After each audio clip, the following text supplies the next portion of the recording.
Hello, hello, and welcome to the 59th episode of the Veggies Abroad Podcast. I'm your host and chief veggie pusher, Rebecca Gady-Sawicki. If you're new around here, Veggies Abroad is a travel company that believes exploration should be a force for good. And for us, that starts with being plant-powered. Every trip we design is guided by compassion for the animals, for people, and the planet. From custom trip planning and small group adventures to our blog packed with guides, tips, and inspiration. And of course, this podcast.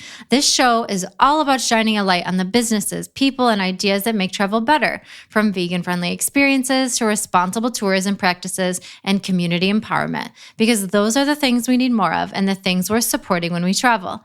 Before we jump into today's episode, I've been a little delayed with sharing this because of the recording schedule, but Veggies Abroad, aka me, made it onto BBC Radio 2 at the beginning of February. I was on their Midnight Mastermind program, which is where they bring in an expert to quiz the show host on a certain topic. Mine was responsible travel. It was really fun. The host has only the amount of time that a song elapses to research whatever this topic is, and they don't get any other information about this topic before they meet the person, and then the song plays, and then they have to go to Google and Google as much as about it as possible. So it was really cute. It was really fun. It was such a great opportunity. I'm really thankful that I had the opportunity to do something like that. Behind the scenes, it was a little entertaining getting set up for it. We were moving around screens and lights for like an hour, messing with light angles. I changed my shirt probably no less than 14 times, made Frida and Fiona, our kitties, leave the room because they thought it was playtime. All for radio. Enjoy the irony of that. But if you missed it on social media or in our newsletter, you can go over to our YouTube page and see the full interview and the shirt that I finally decided to wear after changing 13 times, 14 times, however many times. Okay, so today's episode is one of those conversations that I feel triggers the question, are we still really doing that? It is 2026, for God's sakes. Haven't we found new forms of entertainment or realized something that was acceptable in olden times isn't acceptable now? I learned of the organization Banned Trophy Hunting almost right after catching a post from a former colleague on Facebook. I was thumbing through aimlessly one day and was stopped dead in my tracks when I saw a photo of him with a giant animal. My immediate thought was, no way, he was such a nice guy. Why would he think that that was an acceptable activity? It's grotesque. And then it got worse. I read the caption, and he paid for some extravagant holiday to Greenland solely for the purpose of killing this animal. Truly, I'm at a loss for words. How is this a holiday? How do people think this is a sport? Well, we will get into some of that and more in today's interview. The British actor, you may remember him from Downton Abbey, and animal rights activist Peter Egan is joining me today to talk about the work of banned trophy hunting. Peter, it is lovely to have you here today. Thank you for joining me to talk about this really important topic. It's a pleasure. Thanks for asking me, Rebecca. Of course. So for listeners who might be unfamiliar with the phrase or term trophy hunting, what exactly is it? Trophy hunting, it's a difficult one, really, because it's, I think, such a despicable pastime. It's referred to as a sport by trophy hunters themselves because they like to think of themselves as sportsmen, whereas, in fact, they're really assassins, in my opinion. Sport, the definition of sport to me is humans agreeing a set of terms about an activity where they compete against each other and they also agree to the conditions. Trophy hunting is where an individual or individuals will choose to kill in the most violent manner a magnificent animal, and very often it happens to animals that have become human-friendly. So the only consent that one has in this non-sport, this hobby, this pastime for narcissists, as far as I'm concerned, comes from the person who's pulling the trigger. The poor animal has no choice, has no understanding what's happening, and 9 times out of 10 is so caught out of surprise, it is disgusting to see, and I've seen so much of it. and it depresses the life out of me.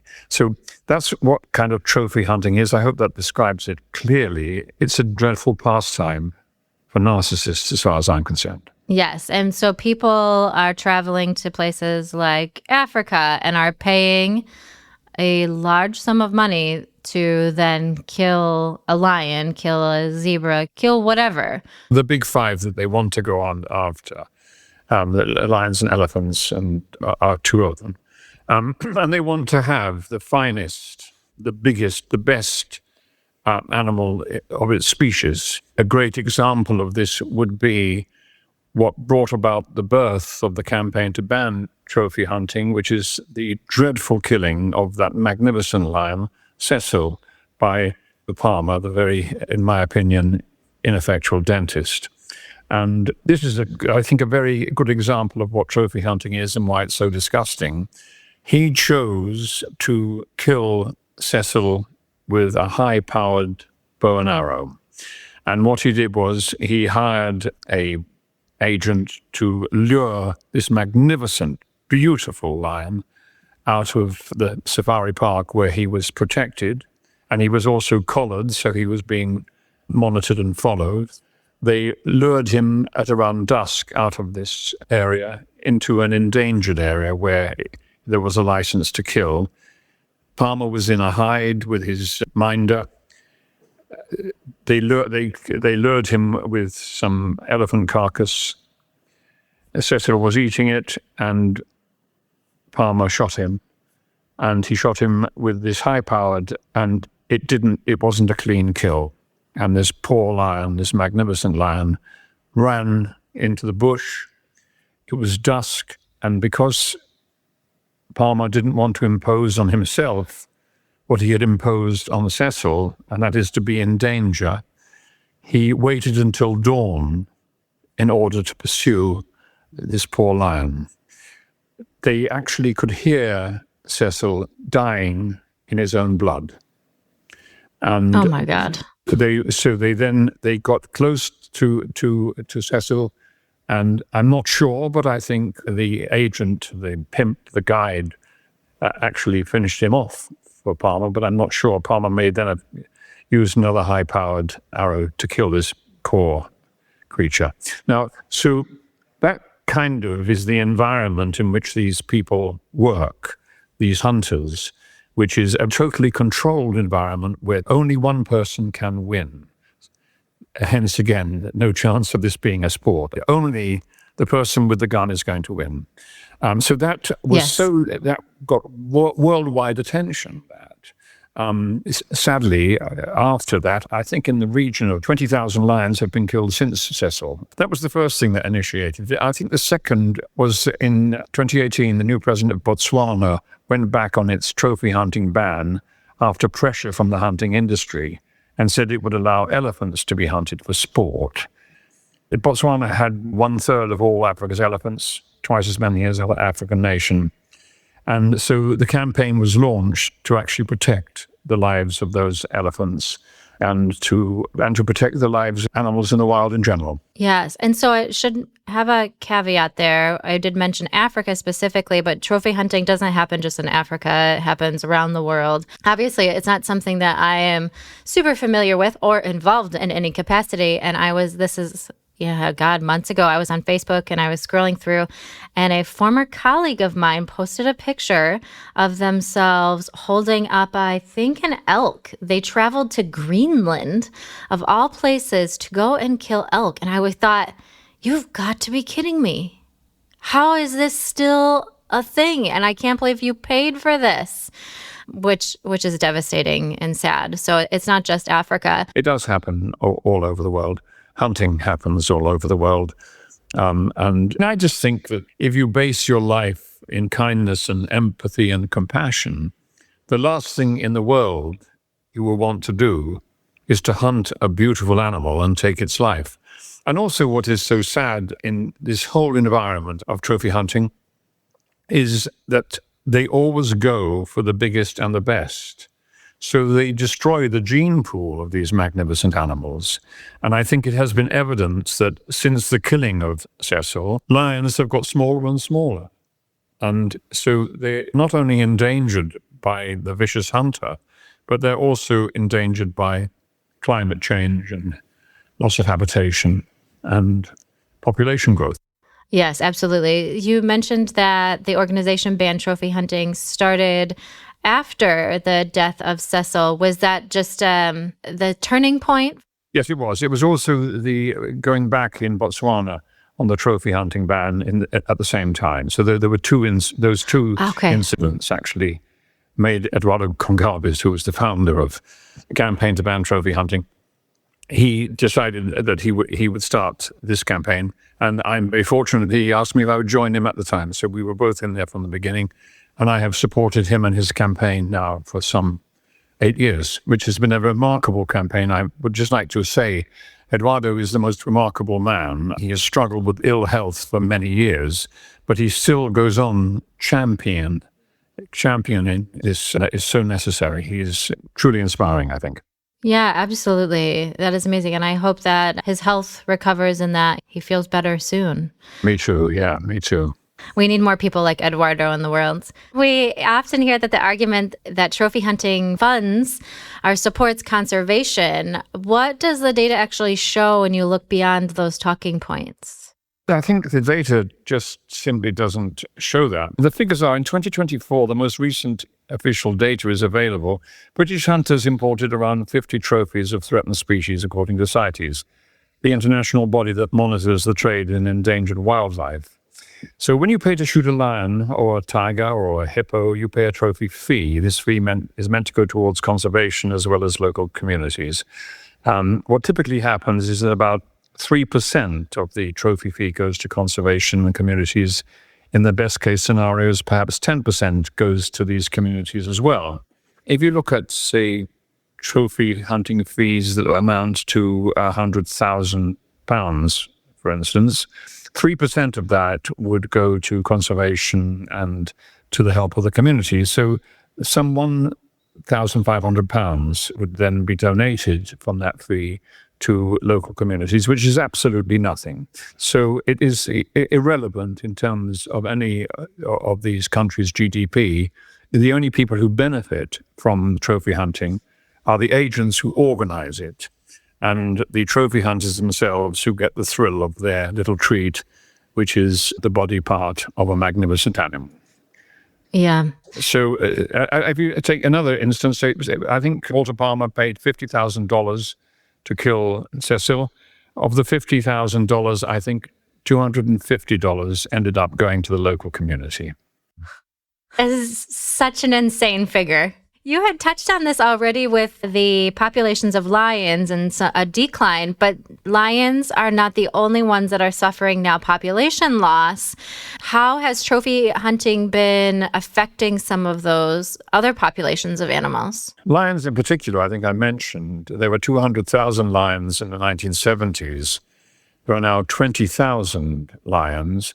And I think that all of the big five are reducing in terms of numbers. Apart from elephants are doing quite well.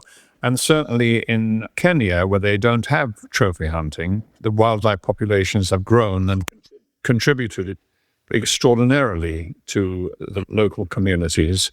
And because they encourage photographic shooting as opposed to gun shooting, a huge amount is added to their GDP. It's quite phenomenal. If you take Cecil as an example. If Cecil, he would have lived his average life, 15 years, he, through green conservation tourism, as it were, phototourism, he would have raised in the region of $100,000 per year for his life, and that would have amounted to $1.5 million. Whereas, in fact, all he raised was $50,000 for some dreadful agent who helped him get killed. You raise an interesting point about money. Only $250 went back into the community with the death of Cecil. I went down a little bit of a rabbit hole with percentages and how much was actually staying or supporting tourism and found that less than 1% throughout Africa actually supports tourism efforts, which is really insane. And for people listening, you should know that in order to do one of these hunting packages, you are paying 50, 60, 70 plus thousands of dollars. So when we're talking about only a few $100s is going back into these communities that is supporting them, it pales in comparison, and it is really nuts. Where else is this money going? Well, it goes to the agents who organize the hunting trip. It goes to the manager who is managing the trip on the ground with the hunter. It goes to the lodge that is putting the hunter up, which is quite luxurious and costs quite a lot of money. It's all going into private individuals and not into local communities. Only a tiny percentage goes into. I mean, if I can read you a couple of things, if you don't mind. These are statements that were recorded for the various books that Eduardo has written, and they are all remarkable. I would advise many people, if you're interested in this subject, to look up Eduardo's books, because they're really worth reading. One of the quotes was, "Take plenty of cash, plan on killing more than you want, you can't stop. We have a large hall of animals we call the Wall of Pain. Every time I see those creatures, adrenaline starts coursing through my blood. I shot it through the left eye, blowing out the back of its skull. I've been numerous times introducing young children to hunting." Now, what is interesting about that is that the UN has a mandate on the rights of the child, which says in its General Comment 26, no child should be exposed to violence, whether it be human to human or human to animal. And all of these hunters in Africa are breaking that mandate, to which they are all, the only people who haven't signed up to the UN mandate is America. But in Africa, they have signed up to it. So they are actually breaking the law as far as the United Nations is concerned, and nobody seems to care. Also, what is also, I think, quite shocking, most hunters are amateurs. So they don't achieve, and I hate to use the term, they don't achieve clean kills. They wound the animal in a dreadful way. The animal many times has to be finished off by the minder. And then, of course, this brave hunter claims it as his own. But it's never anything to do with killing humanely or conservation. And of course, this is something which I need to study more. And I do understand that people might take the attitude of, who do you think you are? You don't live in these societies. You're a Brit living thousands of miles away. You don't know what it's like. I think that we do have to address population growth and habitation loss and how that is managed. And if culling is necessary in certain areas, then it has to be done professionally, so that you have a trained person dealing with it, so that the animal doesn't suffer. The whole thing about trophy hunting is it doesn't care about whether the animal suffers or not. And that is just absolutely shocking, and I think inhumane. Yes, absolutely. It's a huge problem, but the only answer to that problem shouldn't be a bullet. I think it's very important, particularly for our world now, where we are so divided in so many areas, that if we don't focus on kindness and understanding and acceptance and compassion, then I don't know where we're going to end up. Hey there, fantastic listeners. Let's hit pause on this episode for a thrilling announcement, a golden ticket to Globetrot with Veggies Abroad. Veggies Abroad isn't just your go-to for vegan guides and trip planning tips. It's your passport to extraordinary small group journeys, carefully crafted by the ultimate veggie pusher and your favorite podcast host, me, Rebecca Gady-Sawicki. I've spent countless hours researching the best vegan hotels, food, and experiences, and now I'm bringing those experiences directly to you. Join me and my newfound veggie pals on escapades to exotic and exciting destinations around the world, whether it's trekking through the Thai jungle to witness elephants in their natural habitat or exploring Iceland's famous ring road.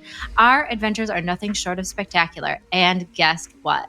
Those aren't the only exciting trips awaiting you. So what are you waiting for? Cruise on over to veggiesabroad.com pronto. well, how about after this episode is over, to explore our dazzling lineup of tours and secure your spot today.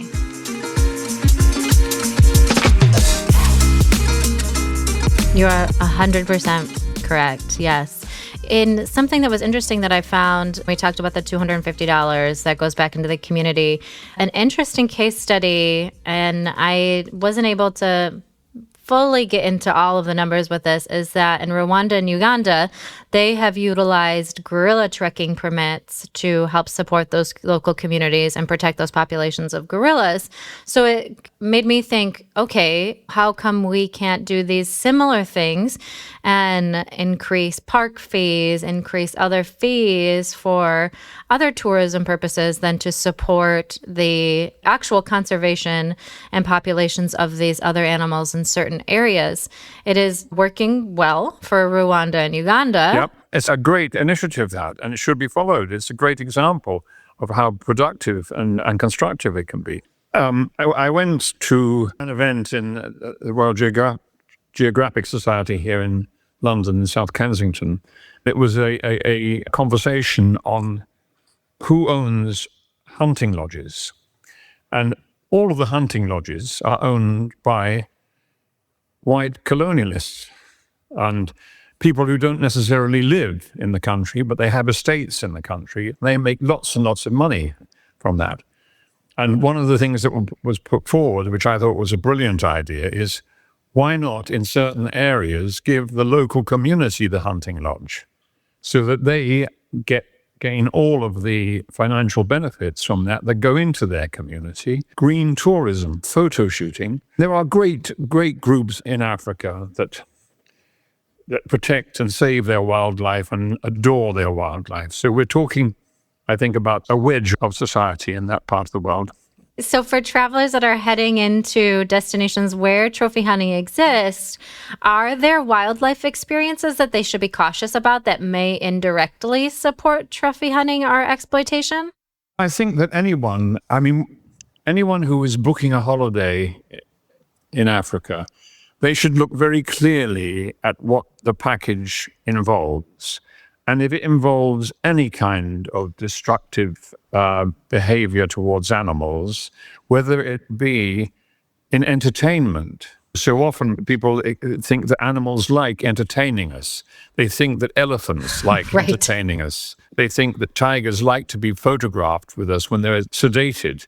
So I think what they should do is they should look very carefully at what the plan is that they are engaging with. And I would advise everyone to have a look at the Campaign to Ban Trophy Hunting website, because there are very clear kind of indications about what to look out for. It's bantrophyhunting.org. And we're also currently, of course, running a new campaign telling Donald Trump to get his nose out of our affairs, because the Trump administration has recently sent a letter to the British government telling it to drop its plans to ban trophy hunting imports, and also had meetings with British ministers to convey their instructions in our campaign. Our response to that is that this is our business. It's an international problem, but we are fighting it from our corner, and we encourage people to fight it from their corners as well and not to be over-influenced by power and money. Absolutely. When it comes to trophy hunting, where does the real power for change lie, do you think? With governments, tourism boards, all of the above, travelers? Travelers. I think the real power lies with the public. Stats show that throughout the world, even in America, where they have the biggest trophy hunters in America, 80% of America are opposed to trophy hunting. Similarly, in the UK, 80% are opposed to trophy hunting. And there are many countries throughout Europe who have actually banned trophy hunting. More countries are implementing bans. There are now import bans in place or planned in several European countries: France, Belgium, Italy, Netherlands, Poland, Finland, Switzerland. And there are some restrictions in other countries, including Australia and even in the US. So there is a tsunami of opposition to trophy hunting. So I do think that the power lies within organized campaigns that harness and harvest public commitment to this, and then passing it to the legislators in government and saying, this is how we feel, stop being influenced by money and corporate imperatives and very rich people who have these dreadful hobbies that they want to continue at the expense of our planet and at the expense of species on our planet. They have enough trouble, species on this planet already, and they don't need any help becoming extinct. Absolutely. You're 100% right. People forget the power that their dollar holds, and we've seen it in recent history with people boycotting certain corporations because they had changed policies on DEI or had come out and said one thing that their followers didn't agree with, and that shrunk their stock, it shrunk their bottom line and made them have to reconsider, okay, how are we going to operate? People are not pleased with this. And so we can never forget the power that we hold. You had touched on governments that had some bans, and whether it's permitting changes or trophy import bans. How do these actually work in practice? Are those having the biggest impact on reducing or stopping trophy hunting, do you think? I think it has to play a major part in it. If they can't import their toys, their dreadful toys, into their country, they're not going to go there and kill them. They do try and find other ways of bringing them in, but yeah, I do think that is having an impact. But I think the biggest impact will be, as far as I'm concerned, when we here in the UK impose an import ban of trophy hunting body parts, because I think that will send an even bigger message, because in many ways it was the old colonials in England who actually started this dreadful practice. We introduced it to Africa as alongside other countries in Europe that carried it forward, and indeed later from America. So I think that we have great influence that we can share by getting a trophy hunting import ban, and I can't wait for it to happen. It passed through our government in a cross-party way 2 years ago into the House of Lords, and it was kiboshed in the House of Lords, which is a great shame. And I think that the Lords who sat on it should be ashamed of themselves. Yes, absolutely. You raise an interesting point. If people can't bring back the tusk or the foot or the whatever they're bringing back, do they have the same incentive? Is a photo enough for them for this activity? And probably not. What could be better? I've spent a little time in South Africa on a green conservation safari park, as it were. Just to see wild animals in their own habitat was breathtaking. And to see them living without fear, and to see them interacting in such a natural way was just, that stays with me forever. It is inspiring. It's wonderful to see wild animals behaving in a natural way. And I can't understand how anyone wouldn't love that more than having a stuffed animal on its wall. But of course, people I talk to about that say, they get a great sexual thrill out of that. They also feel that they have dominated this animal. They are, I think, so ineffectual that they believe that standing with their high-powered gun, that makes them strong. In fact, it is puny. It makes them weak. They're weak, ineffectual human beings. I can't stand it. Yeah, I think what these people really need is a heavy dose of therapy. Indeed, yes. It is not normal to have those feelings from killing something. What other progress are you seeing globally that is giving you hope for the future? I worked very closely with Jane Goodall, and sadly she died, as you know, last year.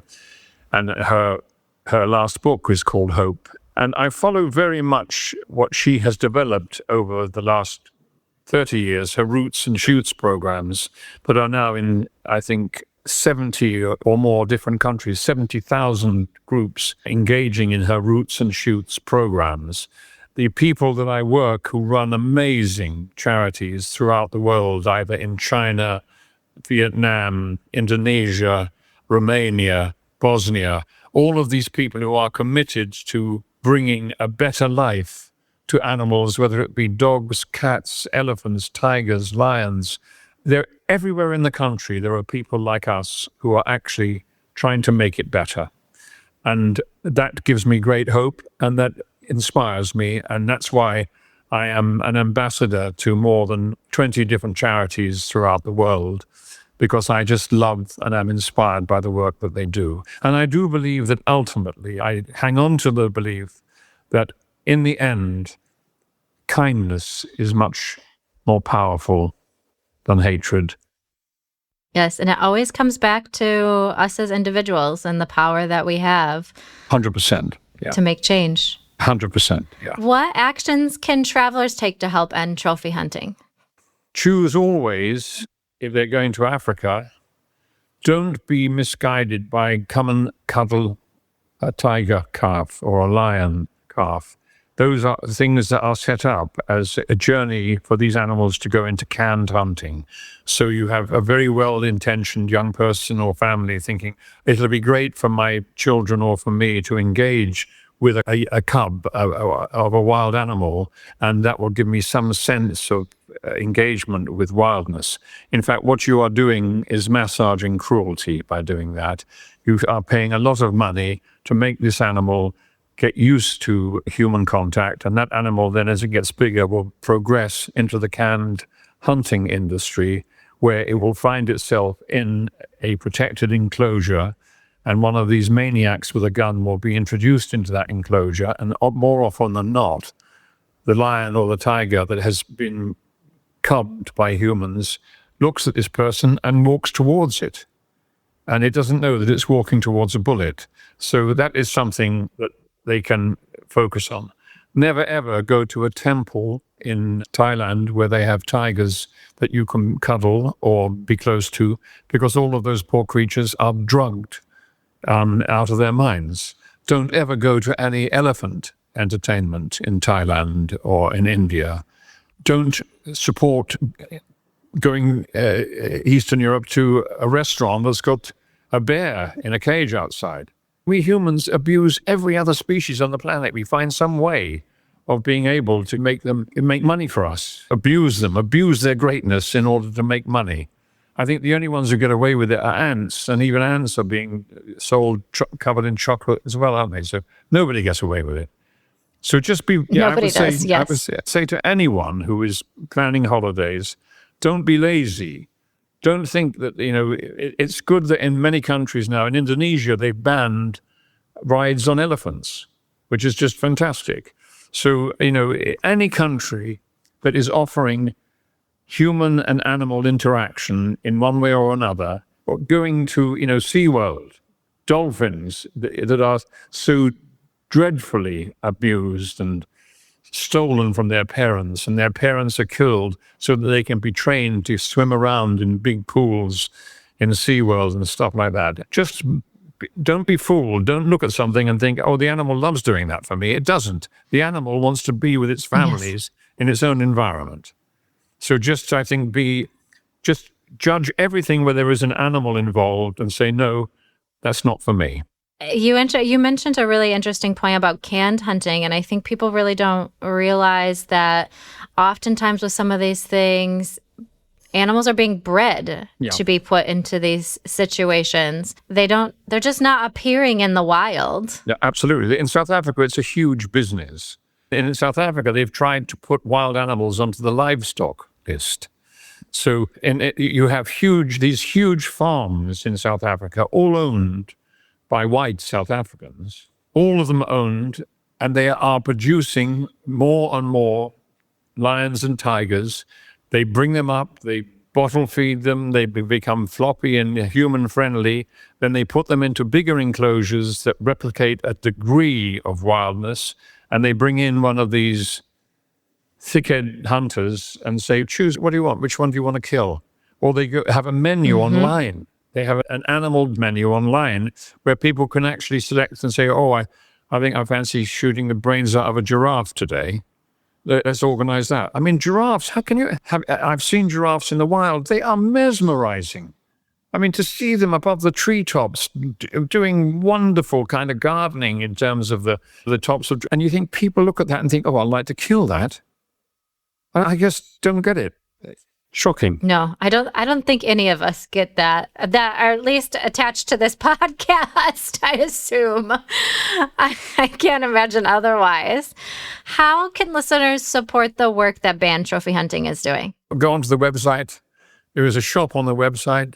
Buy some of the materials. Everything goes into financing the campaign. We're always in need of money. And there will be many ways on the website where people can find a way of financially supporting the campaign, because it desperately needs money. And it's made up of mainly volunteers. But we need money to keep the campaign very present. It's not a cheap campaign. BannedTrophyHunting.org. Perfect. Peter, it was such a pleasure chatting with you today. Thank you so much for your time. It's a huge pleasure, my talking to you, Rebecca. Thank you very much.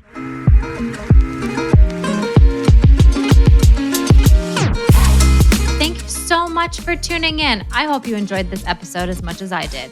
If you did, please consider subscribing and leaving a review. If you'd also like to learn more about upcoming Veggies Abroad tours or get additional travel help, visit veggiesabroad.com and also join our newsletter. It's the best way to stay up to date with loads of new content, like where to find gorgeous vegan hotels, what to eat in cities around the world, trip planning tips, and so much more. Well, that's all I've got for now. Until next time.